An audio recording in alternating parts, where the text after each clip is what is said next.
இந்த பிக் பாஸ்ல மற்ற வாரங்கள்லாம் விட இந்த வாரம் வீக்கெண்ட் வந்து பாத்தீங்கன்னா ரொம்ப சூப்பரா இருக்கும், ஃபயரா இருக்கும் அப்படிலாம் எதிர்பார்த்தேன். ஏன்னா பார்வதி கமருதீன் பண்ண வேலை அப்படி.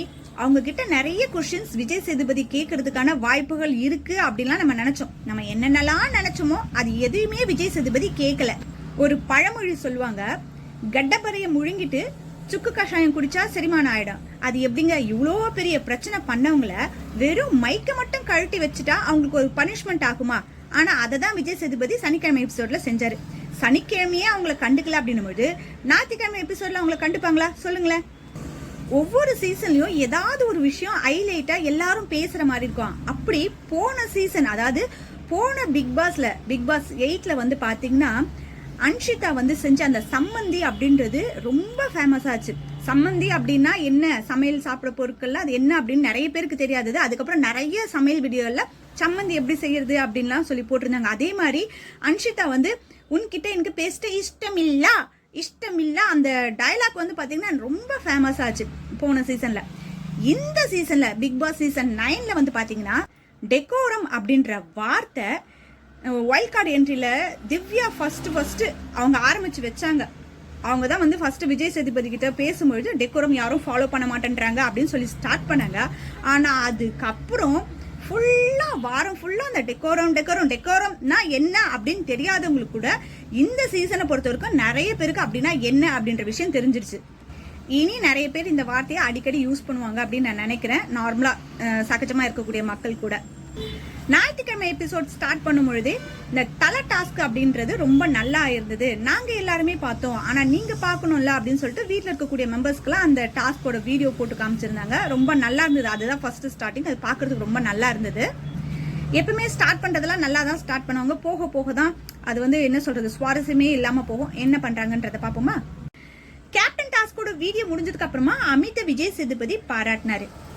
என்ன பாராட்டி என்ன பிரயோஜனம் சொல்லுங்க?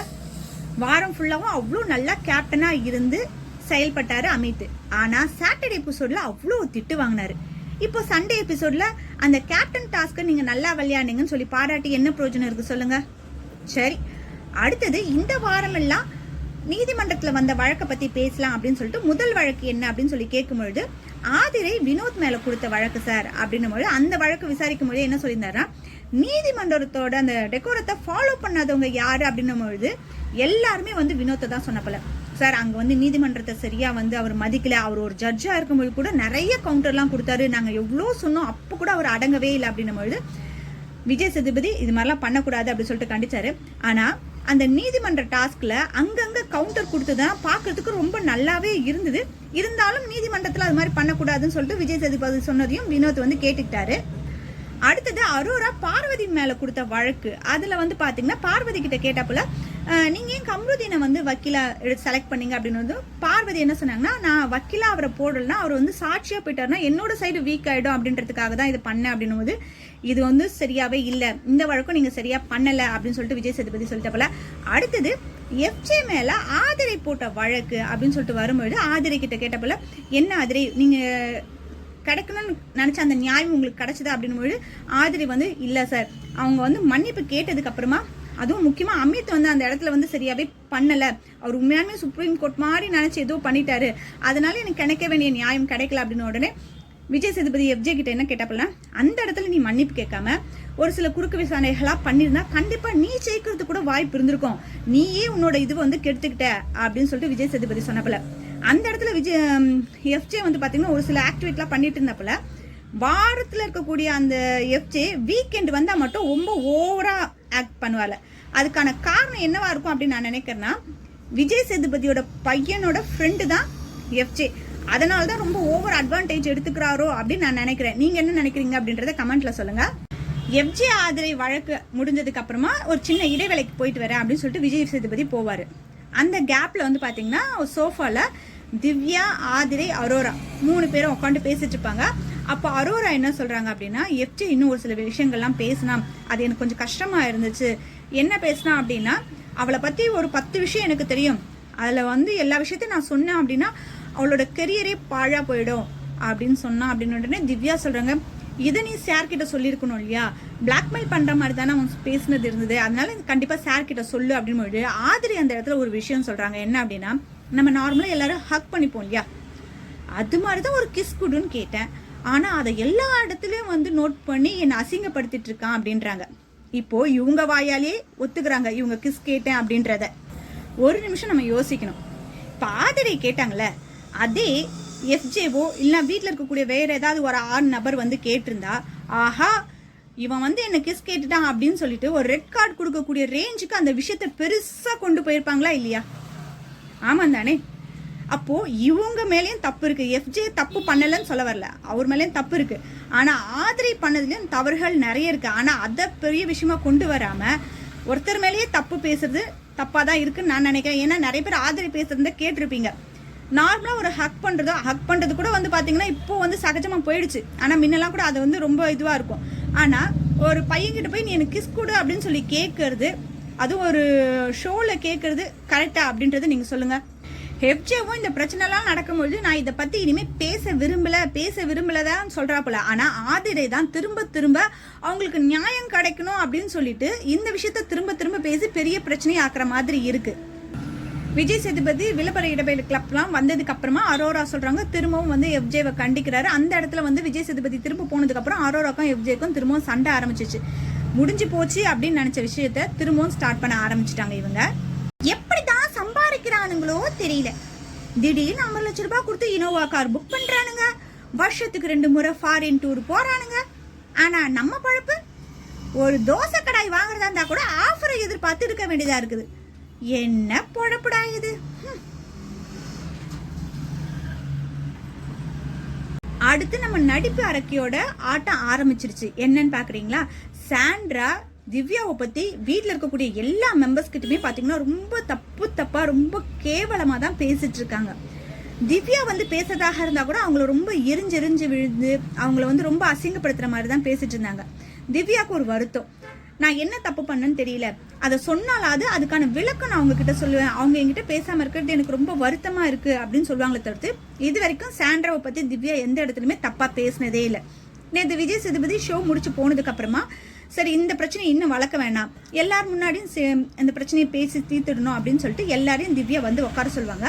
அந்த இடத்துல வந்து சாண்ட்ரா எழுந்து போவாங்க. அப்போ வந்து திவ்யா சொல்றாங்க, சாண்ட்ரா நீங்க தான் ரொம்ப முக்கியம், நீங்க எழுந்து போறீங்களா அப்படின்னா, என்னாலாம் உட்கார முடியாதுடி அப்படின்னு சொல்லிட்டு அவங்க கிளம்புறாங்க. வீட்டில் இருக்கக்கூடிய மெம்பர்ஸ்லாம் எங்க உங்களுக்காக தான் நாங்க எல்லாருமே இங்க உட்காந்துருக்கோம், நீங்க வாட்டுக்கு போனீங்கன்னா என்னங்க அர்த்தம் அப்படின்னு சொல்லி கேட்கறாங்க. அப்பவும் அவங்க கேட்காம போயிட்டே இருக்காங்க. கானா வினோத் என்னங்க நீங்க இப்படி எல்லாம் பண்ணிட்டு இருக்கேன் அப்படின்னா, எல்லா விஷயத்தையும் நான் சொல்லிட்டு தான் போகணுமா, உங்ககிட்ட சொல்லணுமா அப்படின்னு சொல்லிட்டு ரொம்ப கத்த ஆரம்பிச்சிட்டாங்க. திவ்யாவுக்கும் ஒன்றும் புரியல, அங்க இருக்கக்கூடிய மெம்பர்ஸ்க்கும் ஒன்றும் புரியல. உடனே பார்வதி கிட்ட போய் என்னடி அப்படின்னு உடனே எனக்கு பீரியட்ஸ் நான் எல்லார்கிட்ட சொல்லிட்டு தான் வருமா, பீரியட்ஸ் அப்படின்ற ஒரு வார்த்தையை அங்கே சொல்லவே இல்லை. அந்த வார்த்தையை சொல்லலாம் கூட நான் பாத்ரூம் போயிட்டு வர 2 நிமிஷம் ஆகும், அது வரைக்கும் வெயிட் பண்ணுங்க அப்படின்னு சொல்லியிருந்தா கூட பரவாயில்ல. அது மாதிரி எந்த வார்த்தையும் சொல்லாம என்னால நீ சொன்னு சொல்லிட்டு இங்க உட்கார முடியாது அப்படின்னு சொல்லிட்டு தான் இவங்க போயிருப்பாங்க. அதுக்கப்புறம் வந்து பாத்தீங்கன்னா எல்லார்கிட்டயுமே இவங்களுக்கு ஒரு கோபம் வந்துச்சுன்னா யாரை என்ன பேசுறோம் அப்படின்னு தெரியாம ரொம்ப வாய் விட்டுறாங்க சாண்ட்ரா. அதுல கானா வினோத் கேட்கும்பொழுது உனக்கு கொஞ்சம் கூட அறிவு இல்லையா அப்படின்னு சொல்லி கேட்க ஆரம்பிச்சிட்டாங்க. ஏங்க ஏன் அப்படி கேட்குறீங்க அறிவு இல்லையா அப்படின்ட்டு, பின்ன எனக்கு வந்து பாத்ரூம் போகணும்னு சொல்லிட்டு நான் வந்தேன், ஏன் உங்க வீட்டுல எல்லாம் பொம்பளைங்க இல்லையா அப்படின்னு சொல்லிட்டு ரொம்ப தரக்குறைவா பேச ஆரம்பிச்சிட்டாங்க. அப்போ வந்து கானா வினோத் சொல்றாரு, நீங்க சொன்னது நான் காதுல கேட்கல அப்படின்னா, அப்ப இங்க எத்தனை பேர் உட்காந்துருக்காங்க அவங்க காதல எல்லாம் விழுந்தது உன் காதுல மட்டும் கேட்கலையா அப்படின்னு அமித் சொல்றாரு, இல்லைங்க அங்க எல்லாரும் கசகசன்னு சண்டை போட்டுட்டு இருந்ததுல நீங்க பேசுனதுல ஒரு சிலருக்கு காதுல விழுந்திருக்காது, அது மாதிரிதான் அவருக்கும் விழாம போயிருக்கும் அப்படின்னு உடனே போய் ட்ரெஸ் சேஞ்ச் பண்ணிட்டு வந்து உட்காடுறாங்க. அப்போ வந்து திவ்யா பேசும்போது பார் உங்ககிட்ட எனக்கு பேசுறதுக்கு சுத்தமா விருப்பமே இல்லை, அப்புறம் எதுக்கு தேவையில்லாம பண்ணிட்டு இருக்க அப்படின்னு உடனே வீட்டுல இருக்கவங்களா கேட்கறாங்க, இவ்வளோ கூச்சல் வரணும் அப்படின்னு சொல்லிட்டு தானே நீ ஆசைப்பட்ட அப்படின்னு சொல்லிட்டு கத்துறாங்க, அழறாங்க. திரும்பவும் ஒரு வாரம் கேப் விட்டு அவங்களோட ஆட்டத்தை ஆரம்பிச்சிட்டாங்க சாண்ட்ரா. கண்டிப்பா இந்த வாரம் சாண்ட்ராக்கும் திவ்யாக்கும் ஒரு சண்டை கண்டிப்பா இருக்கு. வீக்கெண்ட்ல கண்டிப்பா அது பேசுவாங்க. நம்ம எப்பவுமே எதுவும் பேசுவாங்க அப்படின்னு நமக்கும் பேச போறது கிடையாது. ஆனா இந்த வாரத்துல சாண்ட்ராக்கும் திவ்யாக்கும் கண்டிப்பா ஒரு சண்டை இருக்கதான் போறது பாருங்களேன். இந்த வாரம் தான் கம்ருதீன் எப்படியோ தப்பிச்சிட்டாரு, அதுவும் பார்வதி நாமினேஷன்லயே வரல, 2 பேரும் தப்பிச்சிட்டாங்க. ஆனா இந்த வாரம் இவங்க 2 பேர் பண்ண வேலையை யாருமே மறக்க மாட்டாங்க. ஏன்னா பால் முட்டை டீ காஃபி எல்லாம் இல்லாம ஒரு வாரம் கஷ்டப்படுறது அப்படின்றது மனசுல கண்டிப்பா இருக்கும். அதனால இந்த வாரம் நாமினேஷன்ல இவங்க 2 பேரையும் கொண்டு வந்துருவாங்க அப்படின்னு பார்த்தா உள்ள இருக்கவங்களும் இன்னும் திருத்தவே முடியாது போல இருக்குங்க. நாமினேஷனுக்காக ஒரு 3 கலர் பெயிண்ட் எடுத்துகிட்டு வந்து வச்சுட்டு நீங்கள் யாரை நாமினேட் பண்ணுறீங்களோ அவங்க முகத்தில் அந்த பெயிண்ட்டை தடவுங்கன்னு சொன்னால் ஒவ்வொருத்தர் தேவையில்லாத காரணத்தை சொல்லி ஒவ்வொருத்தர் முகத்தை ஹோலி பண்டிகைக்கு அடிச்சுக்கிற மாதிரி முகத்தில் தேய்ச்சி விட்டுட்டு இருக்காங்க. போன வாரம் நடந்த விஷயத்தையே உள்ளே இருக்கவங்க சுத்தமாக மறந்து போயிட்டாங்க. இந்த வாரமும் இவங்க 2 பேர் நாமினேஷனில் வந்தாலும் கண்டிப்பாக வெளியே போகிறது கிடையாது. ஏன்னா இத்தனை முறை வந்து அதுவும் போன வாரம் ரெட் கார்டு கொடுக்கக்கூடிய சூழ்நிலை வந்தும் கம்ருதீன் வெளியே போகலை. அப்போ இந்த வாரம் கொஞ்சம் சுதாரிச்சு ஏதோ ஓரளவு விளையாடினாருன்னு வச்சுக்கோங்களேன், எப்படி அனுப்புவாங்க சொல்லுங்க?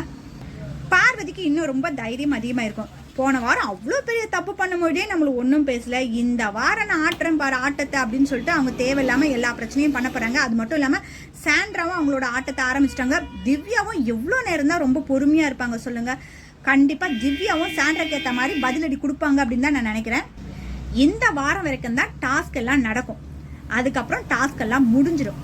அடுத்த வாரம் வந்து பார்த்தீங்கன்னா ஃபேமிலி மெம்பர்ஸ் வருவாங்க. அதுக்கு அடுத்த வாரம் வந்து பார்த்தீங்கன்னா இந்த பணப்பட்டி வைக்கிறது இது மாதிரி போக ஆரம்பிச்சிடும். இந்த வாரத்திலே முக்கியமான இந்த 2 பேரை வெளியே அனுப்புனாங்க அப்படின்னா அடுத்த வாரம் கேம் நல்லா இருக்கும். இல்லை அப்படின்னா எல்லாம் முட்டிக்கிட்டு சண்டை போட்டுக்கிட்டே தான் இருக்க போகிறாங்க.